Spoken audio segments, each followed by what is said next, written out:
Are you a scholar, journalist, or writer focused on Palestine? Contribute to the foremost journal on the past, present, and future of Jerusalem. The Jerusalem Quarterly is soliciting articles for peer review, essays, and letters from Jerusalem. Send your work to jq@palestine-studies.org or see palestine-studies.org/journals for more info. Welcome to Jerusalem Unplugged, the only podcast dedicated to Jerusalem, its history, and its people. Your host, Roberto Mazza, will bring you guests discussing their relationship with the Holy City. A journey through history, society, feelings, and hopes for the future. Follow the podcast on all social media platforms at Jerusalem Unplugged.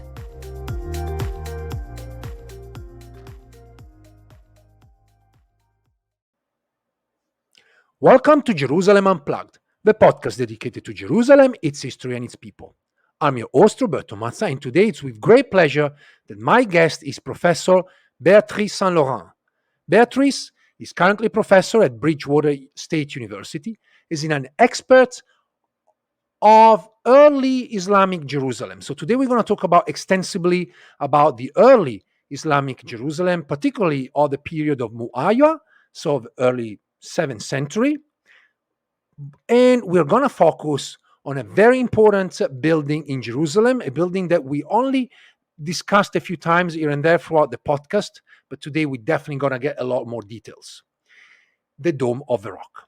But first of all, Beatrice, welcome. Thank you. So, Beatrice, the first question I want to ask is, you've been working on Jerusalem for quite some time, I would say. And I was wondering if you can tell us a little bit more about your work, your background, and also how you came to work on Jerusalem.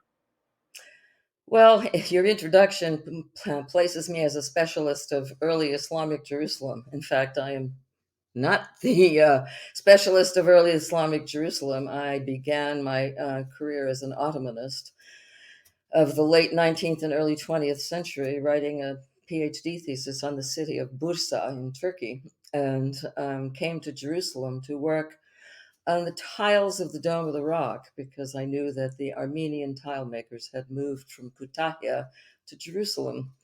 And that is how I arrived in Jerusalem in 1990. And I have been stuck in Jerusalem since 1990.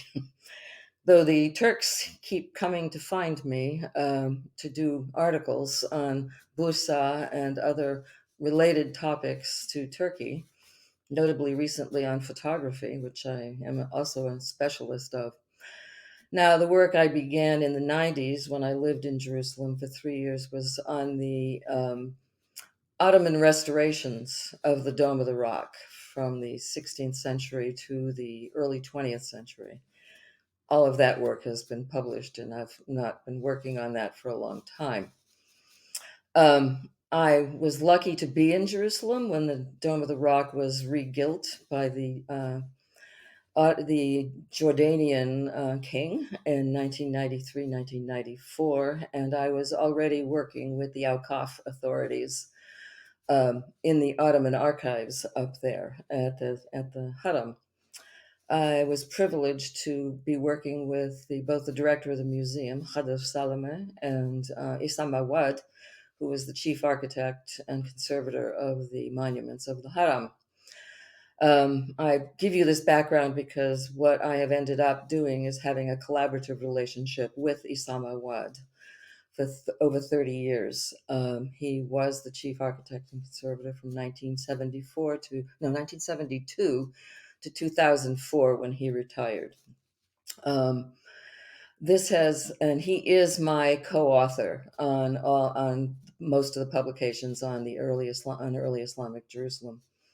So he has been the one to provide me with access to all of the material, and most notably to the site.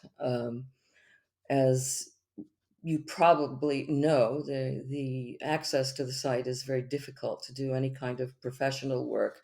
And that's not just from one side, that's from both sides, both the Palestinian, Jordanian, and the Israeli side, to have access to the place. People question you constantly. So that is how I began life.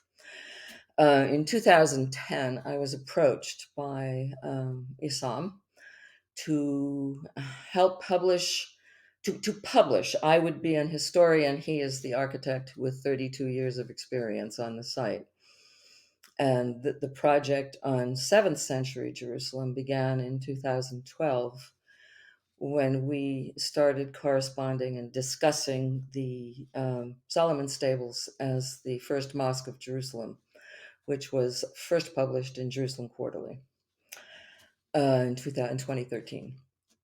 So we then shifted our attention to the other monuments at the site.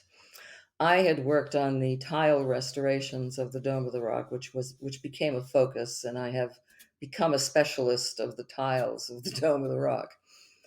But working on the earlier period of the dome has been very interesting because it's an overly published book. It is a book topic for many, many people, as far as I'm concerned. And what I've had to wade through is a lot of research that has been done from abroad, but not really interacting with the building itself to find answers or having access to absolutely essential sources that are needed to find out more information about the building's original situation. I don't know if this gives you enough background information. I have been provided access with that information. Documents were taken out of the Haram, scanned or photocopied extensively for a period of about 5 years. Unfortunately, my colleague, co-author, and close friend died in the summer of 2018, 6 months after we signed a book contract to write on 7th century Jerusalem. So I have become responsible for the 7th century book. I want to talk about the Haram al-Sharif and Dome of the Rock later, but first I want to ask you a question. So you already mentioned that you're interested obviously in Islamic art and archaeology. Can you tell us about the challenges of these fields in Jerusalem? Because to me, it looks like they're different from, let's say, working on, similar topics, for instance, in Rome or Naples or, other famous archaeological sites throughout the world. The difficulties of working in Jerusalem, particularly on this site. First, it has become a symbol for the political activities of many and not restricted to one people. The politics interfere in access to information, and one has to be very persistent and work very quietly in situations like this. I think I have been fortunate to work with the person that has the access. As I have explained to others, we worked underground for 30 years on material that now can come out in public. We're coming out from under the capital R rock, so to speak, with our research.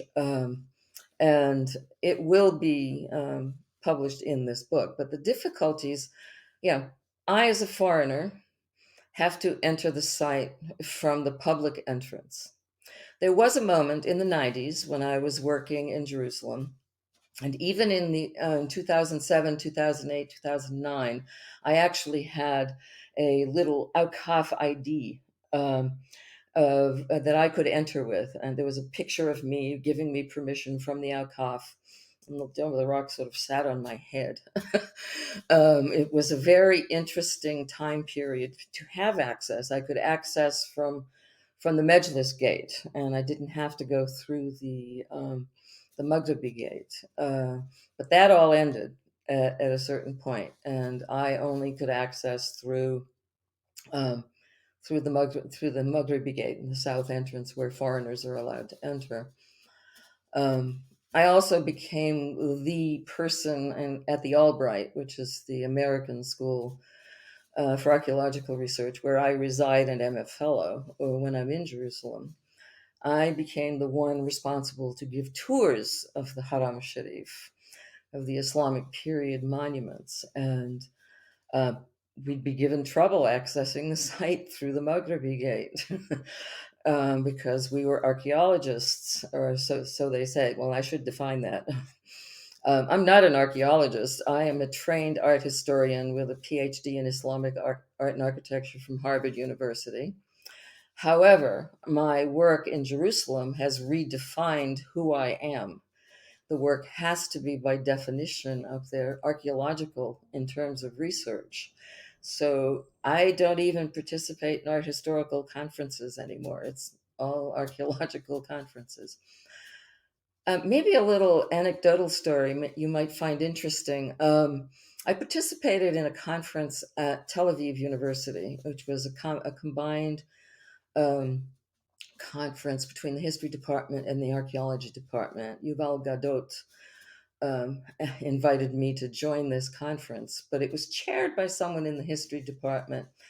And when I indicated that it was difficult to work on the site, he said, "Oh, well, yeah, the Israelis give you trouble." I said, no, well, yeah, we do have interference trying to enter the site from the Israeli authorities and being questioned, but also Palestinian authorities as well. I said, that's equally, probably even a bigger problem to gain access to the buildings. And I'm working with one of the Palestinian architects in charge. And I said, even more disturbing is wading through 100 years of research and sorting the politics out from biblical archaeology and its relationship to the site and contemporary politics as they're defined. He stopped talking. So that it is wading through 100 years of scholarship and research that has cast the site in politics of whatever period. So there's that. Let me move to the main object of your work, which is the Dome of the Rock. Now, the Dome of the Rock is like a very famous and I would say an iconic sort of image of Jerusalem. In fact, it really defines Jerusalem in many ways. So I was wondering if we can start just discussing uh, the structure, its purpose, and perhaps a little bit of its history. I should say that I am basically continuing the work on the Dome of the Rock that was begun by my PhD advisor at Harvard University, Oleg Grabar. He really did successfully achieve much positive research on the site. What has happened with my work is that I started to ask questions within the context of the research on the dome itself. If you start looking at the research, and I'm sitting surrounded here by about 100 books because I'm writing the chapter on the Dome of the Rock at the moment. And what I've had to do is to abstract myself away from the research and say, let the building talk for itself. That said, I have access to documents and sources that others have not had. And that has facilitated much of the work I've been able to do. I'll address the problems that I encountered with the research with two questions that I found went unanswered with the dome. The dome is considered to have the form, in most research, of the octagonal Byzantine church, which is prominent in the region. And these are commemorative churches. We have multiple churches we have two churches that surround rocks. We have the Church of the Ascension on the Mount of Olives surrounding a rock, which supposedly has the footprint of Christ ascending to heaven. We have the Katisma Church that was found in the early 90s when I was living in Jerusalem, which is a commemorative church built for Mary surrounding a rock where she supposedly stopped to pray on her way to Bethlehem. A mihrab was added to that church in the 7th century. and the archaeologists said it was converted to a mosque. Well, no, it's a commemorative church, so it's not a congregational church, nor was it ever used as a mosque. The two questions I posed was, we have a building that has the form of a Byzantine church, and it has a fully mosaic covered exterior in the 7th and 8th century, in the 7th and early 8th century, right through to the Ottoman period in the 16th century. It was covered exteriorly with mosaics. There's not one Byzantine church that has exterior colorful mosaics in the region. The dome has 4 entrances from the cardinal points. No church has entrances from the cardinal points. And why were these questions not asked and addressed? Because nobody had the answers. So I started to look for the questions that had no answers and started chasing them down. The other issue that one first has to address is that a lot of researchers, those notably not dealing with the Islamic period, like to call it a mosque. Well, it's not a mosque. It's a commemorative structure. Its form is dictated as a commemorative structure. And first I should go to the I won't go to the interpretation yet, because I think that's better left till the end to address those questions. And everybody always says, okay, the building was built on top of an upper platform. Platform had to be built before the building was built. As I researched, I started asking questions. Why did there need to be a platform? And as I dragged myself through the texts and through the documents, I began to realize that there really was no need for a platform in the 7th century. And why was there no need? Well, if one looks at the topography of the site, one sees that it's flat there. And the other reason that the question came to my mind was that we have the Kubata Silsila, the Dome of the Chain, which sits right next to the dome. And when Isam and I would talk about this, he kept saying, why is that building so close to the entrance? It makes no sense. It makes no sense, architecturally, and it doesn't make any sense, which pushed us to continue to ask the question about the platform. And there's a text, and it's cited by many people, that the Dome of the Chain sat at the edge of the rock. If it sat at the edge of the rock, how did you know that if there was a platform? It makes no sense. So then I started saying, okay, well, let's go with the premise that there was no platform. Eventually, I found enough proof to show that the platform was probably built in the Abbasid era, including inscriptions. This is not yet published. This is in the book. We have an inscription on top of the north column of the central west arcade, mawazin, or called scales in Arabic, that says this maqam and this mizan was restored in the early 10th century by so-and-so, which means that it was already there, but that the arches were added. So I had to say, okay, we had 4 of these that were there demarcating a certain area, physical area of the site.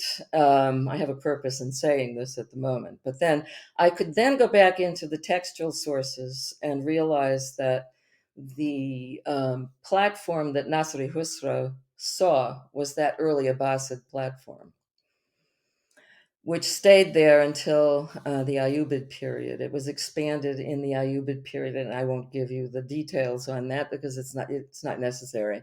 But we have textual evidence and physical evidence to prove that the platform was added to multiple times. So I went with the premise that the Dome of the Chain and the Dome of the Rock sat on the rock, on the bedrock. I thought, well, how am I going to get evidence for this? Well, I happen to be fortunate enough, and the piece of evidence that I have is a 4-volume record of the 1960s, what I am calling renovation of the site by the the Egyptian restoration sponsored by the Jordanians in the 1960s in Arabic. Isam and I spent 3 years translating all the documents that were made available to me. And there are photographic records in black and white that live up there at the Haram. And I found a picture of when they were doing the renovation, they dug out around the foundations of the building. Because the building supposedly, well, I won't go into why I call it a renovation and not a restoration, but a lot of concrete was used, let's put it that way. As they dug out, there were pictures taken, and I have a photograph or two that show the original stones of construction of the octagonal portion of the building that go down to the bedrock, 1 meter down. So I'm still documenting other sites around the building, which that's what I'm working on. That's why I'm still working on the chapter. But they also did some digging inside the building. They lifted the floor inside the dome, and they dug down around all of the piers and columns to, quote, reinforce them. But what they showed was that the columns go down and sit on a large stone directly on the bedrock, 0.9 meters down. That's just on one of the columns. And that 0.6 meters down, there's an earlier pavement. So this physical evidence is there. We have a building that sat on bedrock. We have enough evidence to say that that's there. And one can either call that poor archaeological technique, but archaeological evidence no matter what.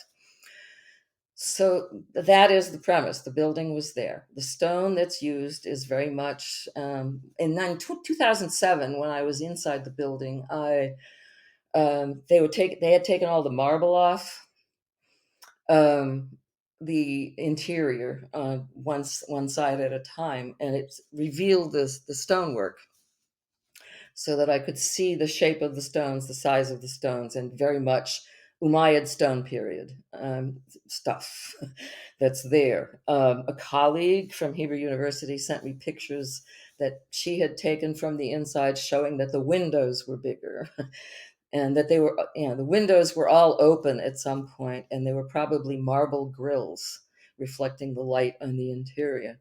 So I think what you can see that I'm saying is that I'm using the building itself, and that requires presence. You have to have access to be able to use any kind of monument as testimony. I know there have been lots of people, what's his name, Greenhalgh, who writes a lot on spolia. He has said, and it's not Greenhalgh, it's somebody else. It's an Italian author whose name escapes me completely, that you need to let the building talk in the time period that it was built, which is basically what I've determined as my goal for this book in its entirety.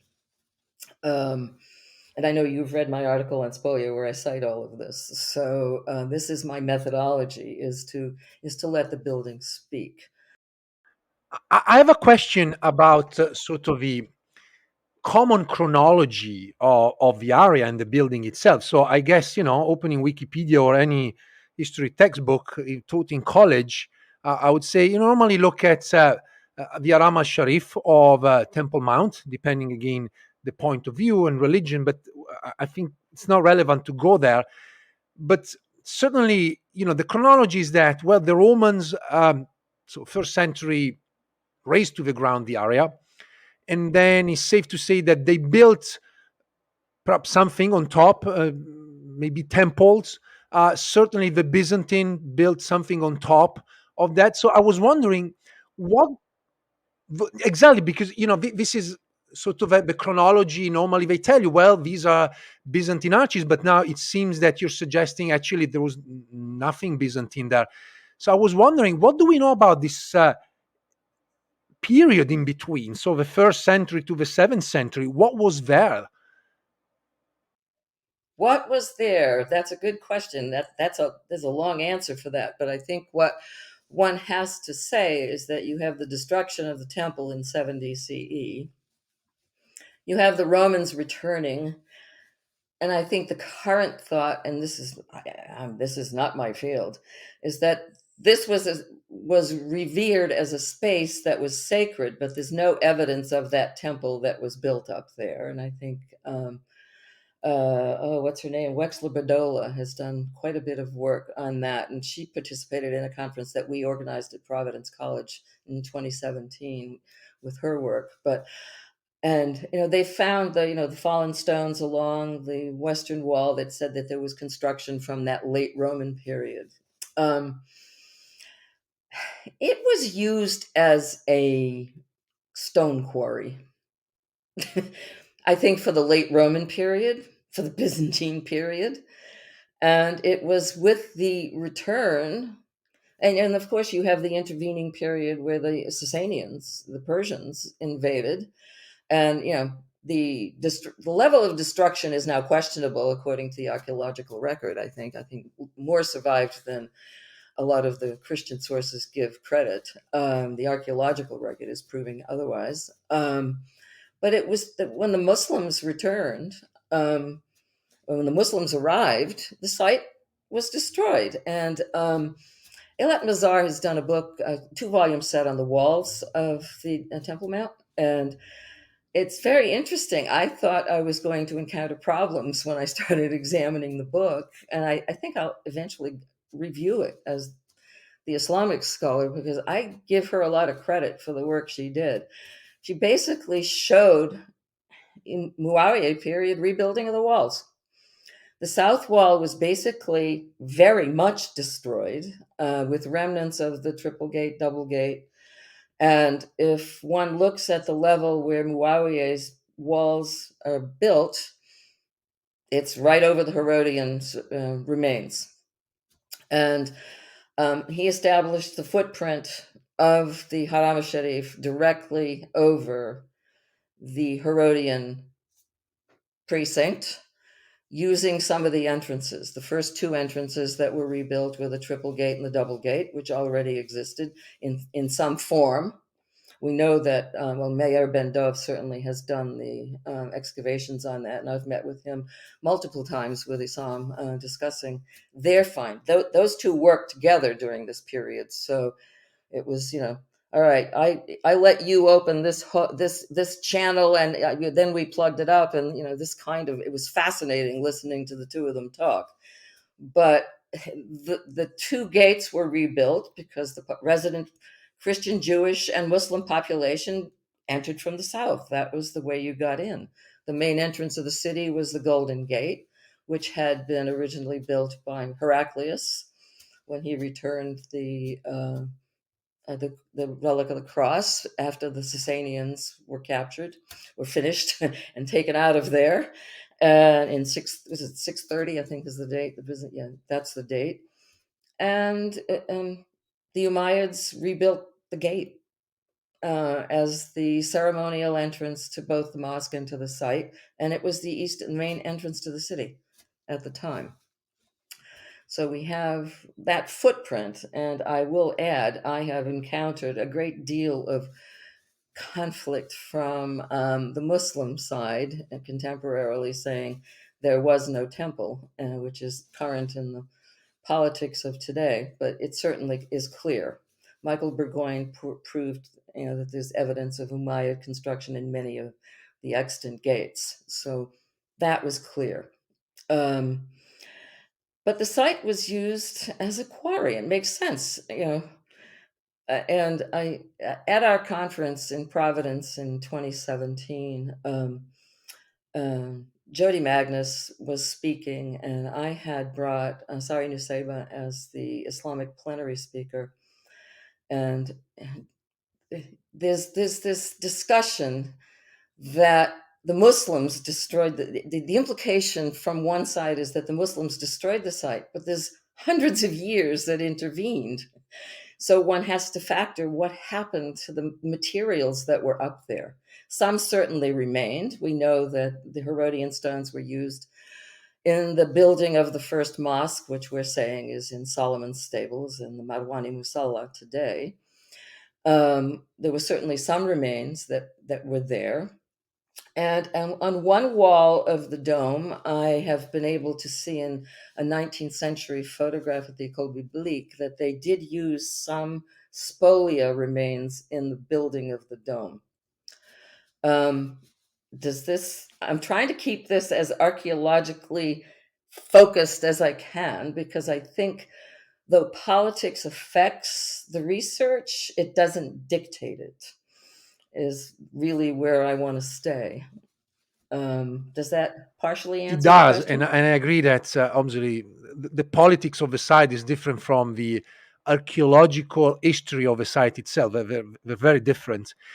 And you also reminded me that it makes sense that it was used as a quarry because, when I think about the city of Rome itself, upon the collapse of Roman institutions, people just began to quarry from the Colosseum to the Forum, and all of the surrounding buildings have been built with the same material. So it makes perfectly sense. It does. It does make perfect sense. But maybe I will address politics at another level. There's a lot of deniability that Muawiyah had any influence on the site at all, because there's no records, and I'm sure you're aware of the Hagarism denial of the validity of usage of early Islamic sources, a book published in 1977. So, why do we have no information about Muawiyah? Because they were written out of the histories that were written in the 10th century by the Abbasids. Historical deniability. So, contemporary politics, yes, being used to write someone out of history. And that is a continued feature of the site. I will address, I'll go to more modern scholarship from 1980. Shlomo Goitin, using the Geniza documents, actually posited that Muawiyah had built the Dome of the Rock, and gave multiple reasons for that from his sources in the Geniza. In 1988, my advisor, and actually earlier, I think it was 1987, he gave a lecture at Oxford where he also supported that argument that Muawiyah built the Dome of the Rock, giving very strong supporting reasons for that. And suddenly, after the 1989 publication of Miriam Rosen Ayalon's support of Abd al-Malik as the creator of the Dome of the Rock, Oleg's support of Muawiyah diminished to being cited in footnotes. And I think you can see where the contemporary politics take that. We also have, even today, a journalist contacted me who's writing an article for National Geographic, and I'm working with National Geo's graphics team to work on that article. But he said, gee, what do you think of this, of Moshe Sharon's view that the Dome of the Rock was a mosque, was a Byzantine church? And I thought, what have I not found? Well, he stated this as recently as 2015, even with all the research published. So when people have a nationalist or imperial agenda from any side, I think you can manipulate the facts and the history that preceded. One of the questions that I had about the dome, why would it be Abd al-Malik? Okay, you have an interior Kufic inscription dated 691, 692. The date of the completion, obviously, it didn't say whether it's beginning completion. what the text does read is that, so and so built the Kubba, Binat al Kubba, in such a year. Well, all researchers have said, well, first of all, the name of the person was removed and replaced with al-Ma'mun, who was the Abbasid ruler of the region between 813 and 833. So the assumption is, okay, Abd al-Malik's name fits in there, so it has to be Abd al-Malik. Well, you can't document that, so you can assume or suggest that it was his name that was there, but you can't definitively say it. And everybody looks and says, well, why not? Well, it's not there. It's not physically present. And dome, kubba, is that capital D dome, small d dome? Most inscriptions that are dated in these buildings date something that was completed or built or restored. So the building had to have been begun earlier. Why would you give the finish date? So I started pushing that harder and harder and harder. And then I thought, al-Ma'mun, why is his name there? Well, he conquered. This is the thing of conquest. And that was, Abd al-Malik codifying Islam, denying the sort of openness of the Muawiyah regime, and codifying it and saying, we can't, we're gonna make the dhimmis, the lower classes within society, which did not exist before Abd al-Malik. So once I got there and I started thinking, all right, the dome. So why is al-Ma'mun's name there?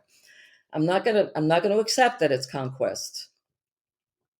Lo and behold, he became ruler 813, and I stumbled across somebody doing research on earthquakes in Jerusalem. There was a major earthquake in Jerusalem in 808, and it was reported that many of the buildings of, quote, Al-Aqsa were heavily damaged. And I thought, okay, here's a restoration by al-Ma'mun. Sure, he wants his name there, because you earn your points for the hereafter, but that's not the reason that inscription is there. The other inscriptions that show up in the dome itself document restorations of mosaics and of the ceiling. The entire dome fell in 1002 with an earthquake. So we know here we have another earthquake. So I'm starting to think of these inscriptions as being documents of building and rebuilding. So we now know that al-Ma'mun sort of rebuilt it. And then I started thinking, okay, I did a major dig into the mosaics and their production for a conference in Jericho back in 2016.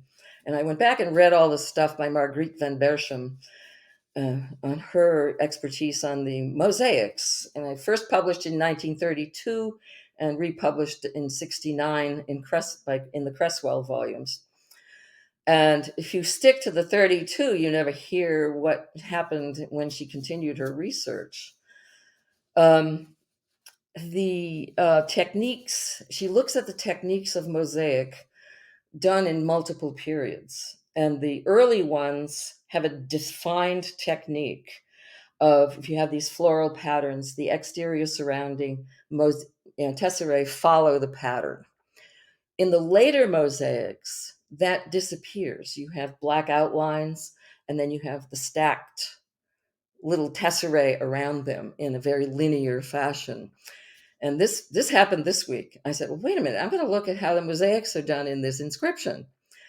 And I called my friend Saeed Nusseibeh, who photographed the interior, all the interior mosaics, and published a wonderful book with my advisor, Oleg Grabar. And I said, I need you to look at your more detailed photographs. I said, that inscription, I think, was added on top of the mosaics that were made earlier, because the little tesserae are all stacked. They don't follow the angles of the words.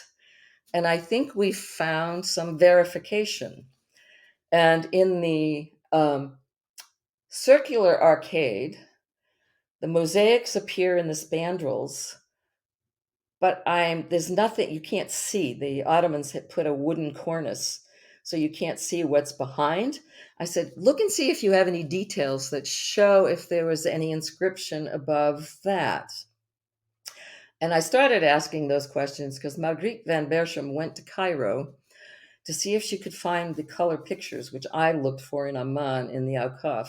And she interviewed the engineer who was in charge of the renovation. And he said he had gone through and changed the orthography of the early Arabic because it was incorrect. And he changed the mosaics and added diacritical marks. I thought, oh my goodness. Here we have some very strange things going on in the building, okay? So one has to document it this way. You have to find the problems. Now, let me take you somewhere else. So where did you have a polygonal building with colorful exteriors? You had polygonal buildings with colorful exteriors, and I'm very thankful to my colleague as a graduate student, Nuha Houri, for writing an article on Gumdan and the Dome of the Rock many years ago in 1993. There were palaces in South Arabia. Prior to Islam, they were called mihrabs in Sabeo-Himyaritic. So that is the word that enters Arabic as mihrab. Mihrab was originally not a niche in the wall that faced Mecca. Mihrabs were the pre-Islamic palaces of the Sabians. There is a tradition. Let's deal with the tradition in a minute. These palaces survived. The Gumdan, the one in Sana'a in Yemen, was destroyed in the 6th century. Descriptions survive that it was a polygonal building, multicolored on the outside. And it had a dome, and it had cardinal entrances from the 4 points, the 4 cardinal points. So here we have another model for the Dome of the Rock. I know that there are others who have written, and it's valid, that the temple exterior was also colorful, but that is the one that's published. This one's not published yet. But indeed, we have the colorful exterior.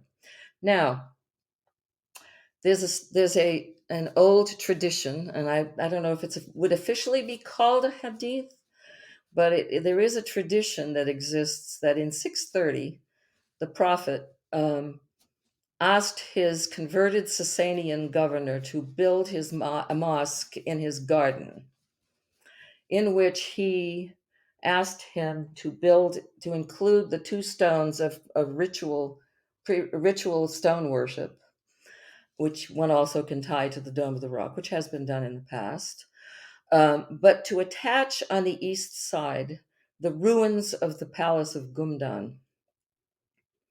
So you have the attachment of pre-Islamic royal affiliation. There was a historian in the court of Muawiyah who said that he would inherit the legacy of the pre-Islamic kings. So here we go. Bring that to Jerusalem. And now I'm going to go back to Yemen again. There was a church just outside the walls of the Great Mosque of Sana'a.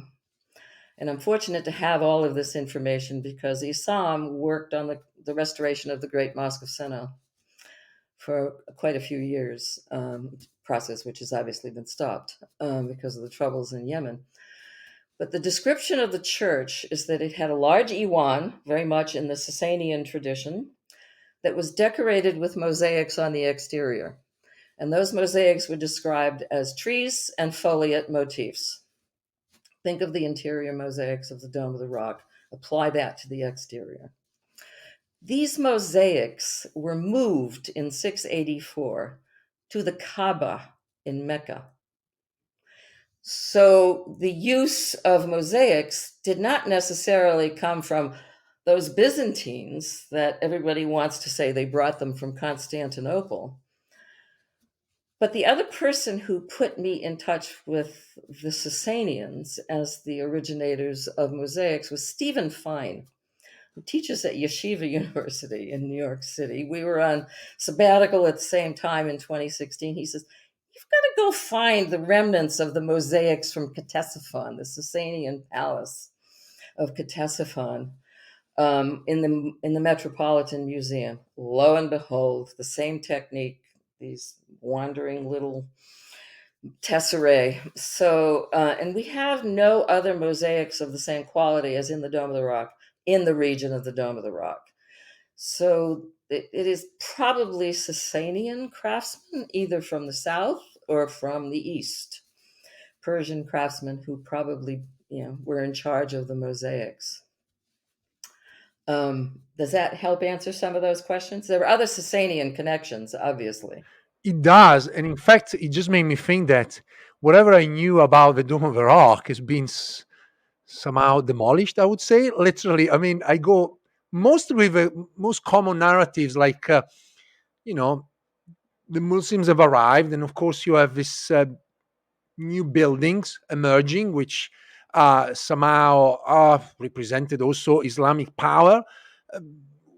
And one thing that it remains obviously and probably not yet clear is the fact that we don't really know much about the purpose of it, right? It was not a mosque, that's clear. So what was that? Okay, let's preface this with I've already mentioned the change of policies under Abdul Malik, but the policies before under Muawiyah are recorded in Christian texts. It was a period of inclusivity, of the religions of the book and others. This is documented in the Quran. All right. And this would include, and we also know that the mosaics of the lower area are the ones that remain original to some extent, and they have the crowns of the Byzantine and Sasanian empires. I think there's probably one in there for the pre-Islamic kings, but I haven't found it yet. But what is determined in this period, the Christian texts say this was a time of peace and equal interaction. And that is true because he never took the title of Khalif. He was the Amir al-Mu'minin, the Amir of the believers. And who were the believers? The people of the Ahl al-Kitab, the people of the book. So they were on an equal footing. So where could they come in the city? They couldn't come to the mosque.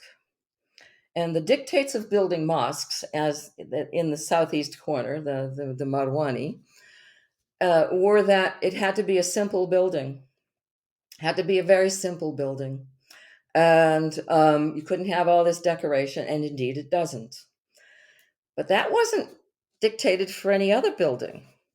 And Oleg, in his PhD thesis, did a whole bunch of research on Muawiyah and his audiences. And I can't remember his name, but Marsham did a whole book in the UK. I think it was at Edinburgh. He did a book on the ceremony around early Umayyads, and he did it as well. And there's a young scholar who's now at Kansas. Her name is Heba Mustafa, who's collated a lot of this textual material. And there's the audiences for Muslims were held in the mosque. And where were the other audiences held? In the palaces throughout the realm in that early time period. Well, the palace was not very accessible in Muawiyah's period. And where did he hold audiences in Damascus? But under the Hadra, the Green Dome, which was the palace attached to the enclosure of what is now the Great Mosque of Damascus. So where do we have a domed structure where he could hold audiences with other people? They even used different thrones, different seats that were that for the two places. He could hold audiences for those people in the Dome of the Chain.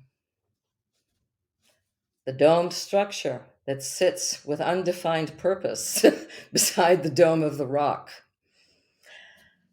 And the space was defined by 4 groups of piers that are called mawazin, or scales. And the scales in the Quran, the scales would come in place at the end of times. So an eschatological connection, but also a space that was inclusive of other people. And there was no platform at the time. So what were those piers doing there? 2 of them we know date from the period of Muawiyah because they use Herodian stone. All right, so what does the dome become? Let's turn to the Quran. In the Quran, Solomon had maharib, or mihrabs, sanctuary spaces in the temple. David functioned in a mihrab in the temple. Mary lived in a mihrab in the temple for 20 years and was visited by Zachariah in the temple. It goes from there, and there are connections of the temple to the Golden Gate in the Quran, etc. So you have the ceremonial entrance, you can get there, but this space was reserved. So we have this form of mihrab. So what's the mihrab in Yemen? It's the palace of the pre-Islamic kings. So you have a commemorative building that commemorates the temple, doesn't rebuild it. It also addresses Christian relationships to it, and it addresses the building as a sovereign monument dating from its origins in pre-Islamic times, and we know that the legacy was given to Muawiyah. You're getting this as first. Nobody has this information. It's not published yet, but will be soon. I don't know if this helps. Does that help? So you have, I can go further. No, it does. And as we reach the end of our conversation, and I must say that you anticipated a lot of answers to questions I had, but here we are. You have an upcoming book, and the title of the book is Capitalizing Jerusalem, Muawiyah Urban Vision. So you spoke extensively about Muawiyah in relation to the dome, but I was wondering, if you can tell us a little bit more about the general urban vision. I mean, what was his idea of Jerusalem and about Jerusalem? It was supposed to be the capital. Ben Dov found a wall just outside of the stables, what we're calling the mosque, and that's disappeared. But we also have the complex of buildings that's attributed to a later period called the Palace District south of the Haram, that was excavated by Mazar and Ben Dov. And in 2016, I think it was 2016, 17, somewhere in there, I was brought into a conversation about excavations in Building 2, Palace Building 2, which is the building that's designated as the palace that was either completed or built by, it wasn't ever completed, but built by Abd al-Malik or al-Walid, that has that bridge connecting to the Haram. And they were going down below the floors. At the time, I didn't know that had already been done by Ben Dov and already published, that kind of work. And it had also been done by, is it Rani Reich and Yuval Baruch in Building 3, where they had found foundational parts of the structure underneath, which resembled nothing else in the city. And I've been in touch with Yana Chekanovitz, who's a Byzantinist who started the Givati parking lot excavations. So part of what I did with Moran Hugby, who was in charge of this, he brought me into the building to show me what they were doing. And it showed a type of construction I had never seen and nobody else had ever seen, which is using slats of trees with cement as a foundation, partial foundational material. And I said, I've never seen that before. And Yana said, I've never seen that before. And then he brought me across the street into the Givati parking lot. Have you been in that excavation? Okay, there's a ramp as you go in. As you go around, before you take a left turn, there's a big thing covering something. In we went under the street. And under the street is exposed lower foundations of large stones with wood intervening.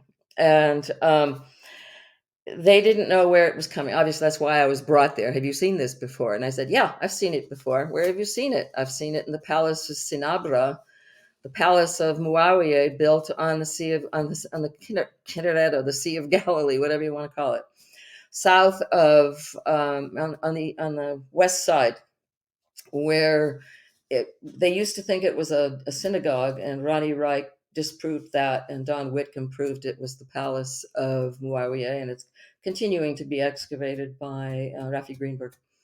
And they have found a mosque, but part of the palace foundations are exactly the same as what I saw under that street. And it's also the same kind of construction that Meir Ben Dov published. So we have a palace business, and Don sort of published one of the buildings as an administrative building, and there's a bath. So we have the functioning realization of a capital city. And if one wants to push that just a tad bit further, it was not in Damascus that Muawiyah became Amir al-Mu'minin. He became Amir al-Mu'minin in Jerusalem in his mosque. And why would he not have Jerusalem as a capital? We can push it just a little harder, because at that time, I think everybody that's published on this thinks of a capital as a fixed site. And several historians, and I can't think of it, I won't commit myself because I can't remember quite where it came from, that in the early, you have capitals being moved in the Muslim period. You had the winter residence in the hills, and you had the summer palace of Sinabra. And why would you not have mobile capitals? Because that's how the nomadic world functioned. So if you don't want to make it a fixed capital, you can make it one of the capitals of the 7th century, which makes perfect sense. I have a feeling that tourist guides in the future will have to change a lot of their narratives about the area. I mean, I'm sure it changed in the past few decades, but the sense is that more and more, discoveries that are made sometimes because of political goals, like in Israel, you keep seeing sites dig with the hope to find material connected to the ancient kingdom of Israel. Then it turns out that it's often connected to Byzantine churches and the Byzantine period. So there is a sense that those narratives are going to change anyway, one way or another.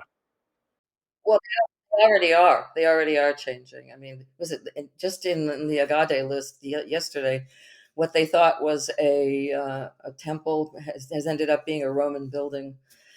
This is just recently. This is happening. It's happening all the time, obviously. So the goal, if you have an open mind and you can change your mind, obviously, this is where this is headed in terms of research.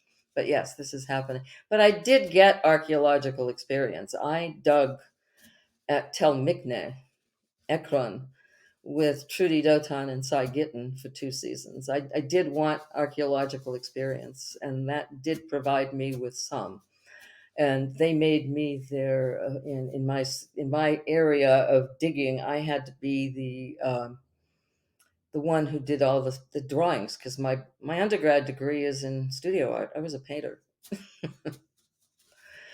And so my credentials are a little broad for the topic that I work on, starting as an artist, dealing with Ottoman history for most of for the first 20 years, dealing with the Ottomans, And then suddenly I find myself in the 7th century. Mystery of lives. But I have one last question, and it's a very practical one. Was the dome always made of gold? No, absolutely not. I don't have the dictionary in front of me. I don't have my ver in front of me. It was described as golden in the early sources. Well, gold and copper are about the same. All right. So my speculation is that it had a copper dome, and that the outside dome was already finished when Abd al-Malik came into the picture, because they built buildings from the outside in. And then when it was destroyed in the Fatimid period, it was restored to lead. It became a lead dome, and it remained black lead, until the 1960s. And in the 1960s, yellow anodized aluminum plates were put in place. So not gold colored, because the gold color became a symbol of the Dome of the Rock. It became a symbol of Jerusalem. And I know in the 90s, when I was there, I was on the dome documenting the new dome. Isam had me climbing ladders where I never thought I could possibly get, but I ended up documenting that with my own imagery. Those were corrective measures taken. The 1960s had put aluminum ribs in the dome, and the 1990s restoration went back to wood that was imported from Africa, and they covered them with brass plates that were plated gold, 2 microns thick. And the Belfast Irish team was in residence and allowed me to document that whole process, which was fascinating. They had just come from Baghdad from doing one of the domes in Iraq. And that was also reflective of politics, if you want to think about it, because Patrick, who was in charge of it, was Irish Catholic, in charge of the Belfast Irish Protestant team. And the political discussions around that were pretty interesting during the whole time. But that it was restored to gold in the 1990s. It has become gold. And it was too bright when they put it up that you couldn't look at it. They had to dim it. You just couldn't look at it when the sun hit it. It was really interesting to see how they had to change it. But yeah, it did become gold. So that was in 1993. And the interior mosaics were last restored in 2007. The drum mosaics were restored in 2007. And I was not able to document that, but I do have the information. This was Professor Beatrice St. Laurent, currently a professor at Bridgewater State University, and author of an upcoming book, Capitalizing Jerusalem, Umayyads Urban Vision, 638 to 680. Beatrice, thank you so much. Thank you very much for having me. Thanks for listening. If you enjoyed this episode and you'd like to support the podcast, please share it with others on social media or leave a rating and review. To catch all the latest, follow us on Instagram, Twitter, and Facebook @Jerusalem Unplugged. Thanks, and I'll see you next time.